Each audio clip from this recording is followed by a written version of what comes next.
ई संसार असार को धंधा अंत काल कोई नाई हो। उपजत बिनसत बार न लागे ज्यों बादर की छाई हो। इस संसार के सारे धंधे सारहीन हैं। इसका मतलब ये नहीं है कि जीवन निर्वाह के धंधे ही नहीं करना चाहिए। यहाँ धंधा का तात्पर्य है कि यहाँ की सारी गतिविधियाँ अंत में नश्वर हैं। ये ठीक है कि आदमी अपने शरीर के लिए, स्वजनों के लिए, परिजनों में परोपकार के लिए भी श्रम करे, परंतु ये ध्यान रखे कि यहाँ आकर्षक मानकर कुछ रमने की वस्तु नहीं है। यहाँ सब कुछ नश्वर है। प्रातः काल की सौम्य प्रकृति दोपहर की कहाँ रह जाती है। संध्या का रक्ता भाव दृश्य काली रात में कहाँ रहता है। नवजवानी की मादकता अधेड़ बुढ़ापा में कहाँ दृश्य होती है।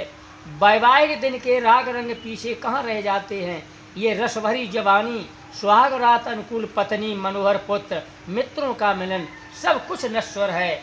ये सब बादल की छाया की तरह क्षण क्षण बनने बिगड़ने वाले का अंततः एकदम गायब हो जाने वाले हैं। तुम्हें अपने नाता गोता कुल कुटुंब का बड़ा गर्व है, परंतु ये तुम्हें ख्याल होना चाहिए कि इनमें से एक एक कर कुछ दिनों में इस संसार से सब लोग उठ जाएंगे।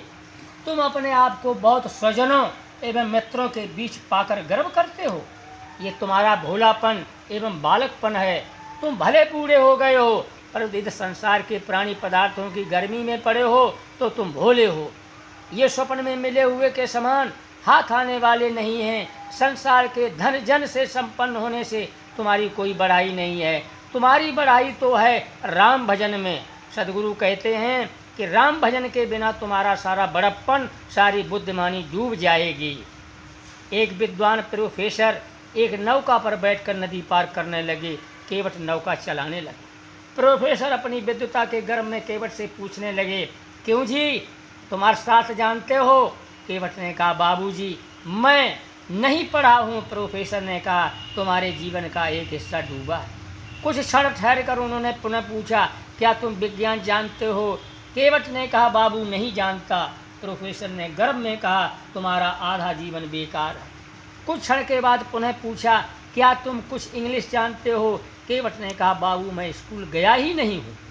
प्रोफेसर ने कहा, तब तो तुम्हारा पौना जीवन डूबा है। इतने में तूफान आया और नौका नाचने लगी। केवट को लगा कि नौका डूब जाएगी। उसने प्रोफेसर साहब से पूछा, बाबूजी आप तैरना जानते हैं?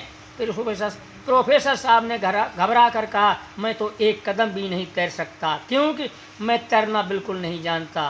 केवट ने कहा, तब तो बाबूजी आपका पूरा जीवन डूब गया। केवल बांस बल्ली फेंक कर नदी में तैरने लगा और कुछ क्षणों में पाल लग गया और प्रोफेसर साहब नदी में डूब गए। हमारी दशा यही है। हमारी सारी विद्या बुद्धि प्रभुता राम भजन के बिना डूब जाएगी। राम भजन है विषयों से विमुख होकर आत्मा राम में लीनता। सारे ऐश्वर्य विद्या बुद्धि से संपन्न व्यक्ति भी अंत में भवसागर में डूब जाता है। भवसागर से तो वही पार होता है जो विषयों की आसक्ति छोड़कर आत्मा राम में रमण करता है। बोलो सतगुरुदेव की जय।